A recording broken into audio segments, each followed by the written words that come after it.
tiitonde deftere nde ko caɗeele fulɓe e nder Mali. Ko adi ko fof fulɓe ndentani, sabu soko en ƴeewi fulɓe ngala pelle hono no leƴƴi keddiɗi ɗi ni. Kadi fulɓe koɗani sababunde jawdi maɓɓe, sabu kala ɗo fulɓe koɗi soko ñamdu jawdi ala ɗon ɓe ɓennat. Haa ko ɗum waɗi hande fulɓe ina pamɗi jeyi e nder Mali.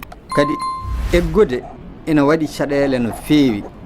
Hello nayi, soko en ƴeewi gurdam maɓɓe ina tiiɗi no feewi, sabu so a ƴeewi ko bamɗi ɓe eggirta, en dawat gila subaka haa hiira tawa en jooɗaaki. Soko en jottima wuro ngo paaɗen ngo, wuro ngo wiya on jippotako ɗon wonta ñaagude haa ɓe jeena ngon wuro nde ɓe keɓa yarde e yarnude. Ko ɗum ina jeeya e caɗeele ɓurɗe heewde hande. Hayso a yiɗi wallude ɓe, ɓe miijo toko hunde jiilotoɗa e maɓɓe. ɗum waɗi hande eɗen jogii caɗeele. Hello joyi, en janginta kala e men jiɗɗo janginde ko Qur'ana waɗata ɓiyum, tawa toppittako ɓiɗɗo o. ɓiɗɗo o heɓa caɗeele haa ɗum saboto ɓiɗɗo o wona gojjo, sabu ina heewi to ceerno wi'ata almuudo muɗum yo addan ɗum hande hakke 200. Hello jeegom, soko heɓani ɗum woto artu. Ko ɗum waɗi almuudo o soko yelima heɓani tan wujjat, sabu soko hooti ceerno mum fiyat ɗum. Ko ɗum waɗi kala to jahɗa e tawat toon almuɓɓe te kamɓe fof koɓe fulɓe, e leeko fulɓe tan goni julɓe e nder ndiɗo leydi. Ko ɗum waɗi woto jejjiten janginde sukaɓe men ɗemɗe goɗɗe, gila e Fraysa ha e Anglais, kala ɗemgal, sabu nangue hande nge ko nangue jangde. Soko en jangani ko e mehre gonɗen. Hello jeeɗiɗi, en ngala pelle sabu kala fedde nde mbaɗɗen firtoto, sabu mbiyaten gardiɗo fedde o yiiloto ñamde en. ɗum waɗi en koolaki hay gooto, en koolaki ko e men. ɗum waɗi soko en jiiɗi wadde hunde en mbawa wadde. Mbi'en kadi fulɓe ngala gueɗal, tawa ko enen kadi ko e men gueɗal. eɗen poti wadde pelle, sabu eɗen poti jogade ñaamowo men mbasen. Hello jeetati, hadde ko e men dokken woɗɓe, sabu soko en keɓi caɗeele ko ma kollen woɓɓe tawa kadi wona pullo. Kadi eɗen mbaɗi leñamagu, ɗum bonnat leñol, sabu soko en ƴeewi hande tawaten ko eɗen mbaɗi leƴƴi kewɗi, kadi kala heen leñol waɗi woɓɓe ɓe ko ngala ko ngoni. Kono hande soko en gitti leñamagu, hande en ceertat e caɗeele, sabu eɗen poti andude kala kaalowo Pulaar ko pullo, mbasen wiide oɗo ko Bolaro, walla oɗo ko Toranke, walla oɗo ko Masinanke, walla oɗo ni mbiyen oɗo ko Boɗaɗo, walla ko Cownajo, walla tawa kala ko o woni e leƴƴi fulɓe. Hello jeenayi, woto nangen mbo o jeedaka e men, jaggiren mbo ko o mawne walla ko miñe, soko en mbaɗani ɗum ko caggal jaharten ha abada. Hello sappo, kadi eɗen jogii jawdi kewndi, kono en kutortako so e ƴeewi eɗen jogii kosam ɗam ina waawi addude nafoore heewnde, kono soko en janngani en keɓata nden nafoore. Sabu kosam ina waawi waɗeede ko wi'ete fromage, tawa ina waawi yeeyeede baŋnge goɗɗo, tawa nafoore nde ko enen keɓinde. ɗum noon banndiraaɓe, tawi eɗen jiɗi caɗeele men usto, ndenden mbaɗen pelle, ko ɗum woni nafoore men. Kono so tawi en ndendani, en janngani, en ceerata e caɗeele haa aduna o firto. Hello 11 caɗeele men jibina ɓiɓɓe njoyo haa 10, kamɓe fof mbaɗaɓe e meccal gootal, tawa ko ngaynaaka, tawa e jangginayni hay gooto. Ko ɗum waɗi hannde eɗen poti jannginde ɓiɓɓe men, hay so woni aɗa jogii ɓiɓɓe ɗiɗo, waɗa heen gooto e jangde, goɗɗo o mbaɗa ɗum e ngaynaaka. Hello 12 ɗatnina woɓɓe, soko en tiiɗnoɗen e yonta hannde, koɗen janggen, sabu soko en koɗani ma sa ar to jiilotoɗa hay to mbalɗa e leydi he koroɗa. ɗum noon soko en koɗani, en mbaɗani pelle, en keɓata geɗal men e nder aduna he fof. ko ɗum waɗi hande eɗen poti waklude gurdam men beela eɗen keɓa geɗal men, sabu eɗen keewi, eɗen jogii jawdi. kala ko jiɗɗen wadde soko en kawri en mbaɗat. ko ɗum waɗi eɗen poti hawrude gonen gootum. ko ɗum woni keɓen yoltude hujjaji men, sabu hande kala ɗo jaaɗa nanata ko fulɓe ina lebte. holko waɗi ɗum? koɓe ngala pelle, ɓe ngala kawral. hello 13 fulɓe janngani jangde nafoore, sabu so en ƴeewi ɓuri heewde e fulɓe ko jannguɓe Qur'an.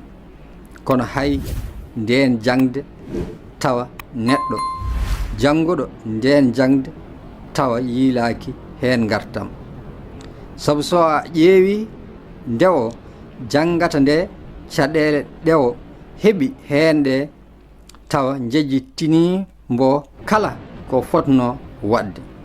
ko ɗum saabi soko en naatni sukaaɓe men jangde, tinnoɗen e maɓɓe, sabu soko en ƴeewi sukaaɓe janngooɓe ɓe ina heewi to jiyata. hello 14 cukalel ina yaha tawa ala paɗe. ɗum hunde nde kanɗen salade, kadi ɓurimi mettude fof soko a yii ɓe sukaaɓe kamɓe fof koɓe fulɓe, te yimɓe woɗɓe ina namno, ina mbiya holko waɗi almuɓɓe ko fulɓe tan gonata leƴƴi keddiɗi ɗi. ɗum ɗon jaabol mum fulɓe jiiɗa ndimmagu mumen.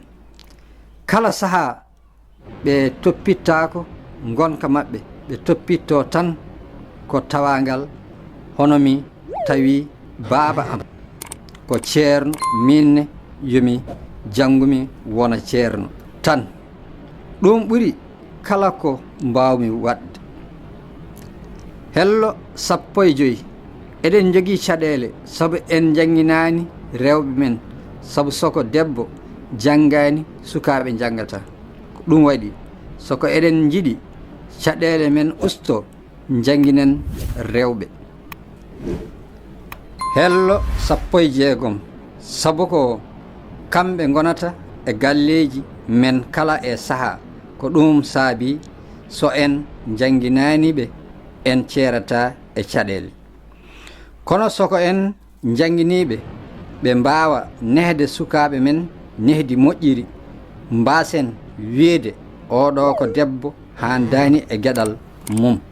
noon woto nawren leñol men caggal, ballen rewɓe men janga, beele ina balla en e golle kala saha, sabu hay goto wawa wadde golle kay goto.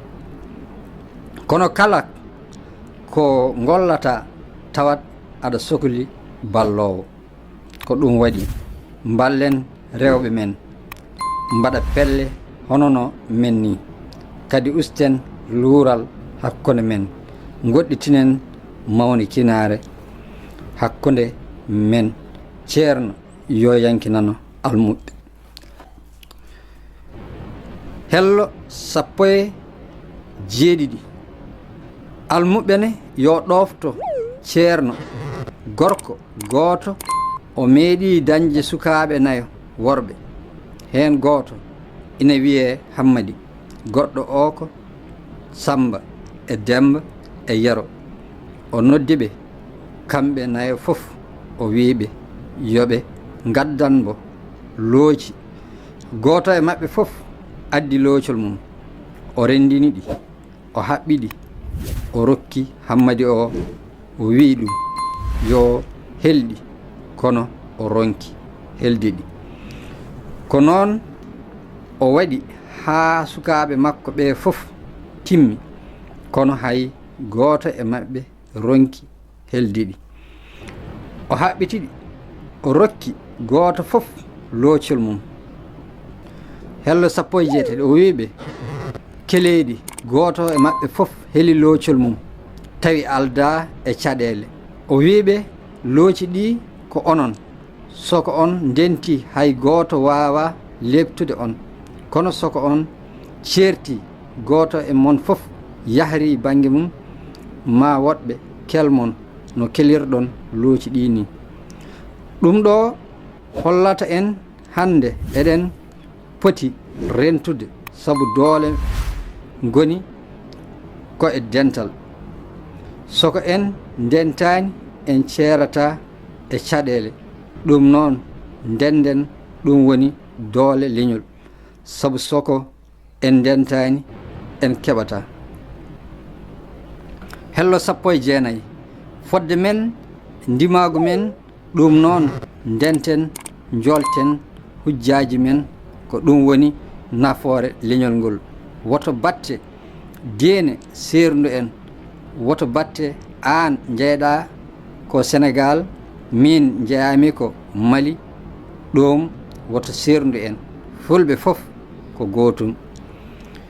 soko en ƴeewi caɗeele gonɗe e fulɓe ɗo e Mali, ko hono majje goni to Sénégal, eto Burkina, eto Benin, eto Nigéria, eto Cameroun, eto Mauritanie, eto Guinée Conakry, eto Guinée Bissau, eto Gambie. ɗum fof en ƴeewi tawɗen caɗeele fulɓe ko goote, kono kadi ina jeeya kadi ko ɓeydi caɗeele men kala e men jannguɗo haa heɓi golle. Hello 20 o natti haajeede leñol mum, o wonti neɗɗo goɗɗo, o wonta haalde Pulaar, hanti ko ɗemgal goɗngal o haalata. ɗum waɗi enen fulɓe eɗen jogii caɗeele haa no feewi. soko en mbakalani gurdam men, en ceerata e caɗeele, sabu aduna hande o ko aduna ñaamde. soko en tiiɗnaaki haa jooni ko caɗeele men ko yeeso jahrata, kono soko en jokkodiri tan caɗeele men ustoto. kono tawi haa jooni en jannginaani sukaaɓe, en toppitaaki sukaaɓe men. Hello 21 ko caggal jaharaten, sabu ko ɓuri mettude hannde kala to jahɗa dow laabi, to hôtelaji, tawata toon ko sukaaɓe fulɓe ina jelo. kala to mbawɗa yahde e gure he e tawat toon sukaaɓe fulɓe ina darta ballal, elle ala ko fulɓe jogi. tawi aɗa yiɗi ɓe janga dokkamo kombo ñaami kala lewru tawa aɗa neldambo ko wurdi kono gadda noon ceerno ɓiɓɓe mon tan mbiyon ceerno an e bone ma soko tawi ceerno ina jogii ko ina wona almuɓe 40 hono ceerno ñamminirta ɓe bandiraɓe tedduɓe tinnoɗe mbakalen gurdam men beele eɗen keɓa fodde men mbeɗa yetta ɗo sehilaɓe am walluɓemi ha mbawmi famde caɗele fulɓe eto leyɗele goɗɗe hono amo salamo lollirɗo Souleymani Diallo jeeyaɗo to Benin balloɗo en ha wawi waɗede e nder machine ha wawa wonde deftere hono Ousmane Ba Sira Ba ko Diallo Barel Samba windi ñande 5 tataɓuru hitande 2007 kayi yo Allah rokku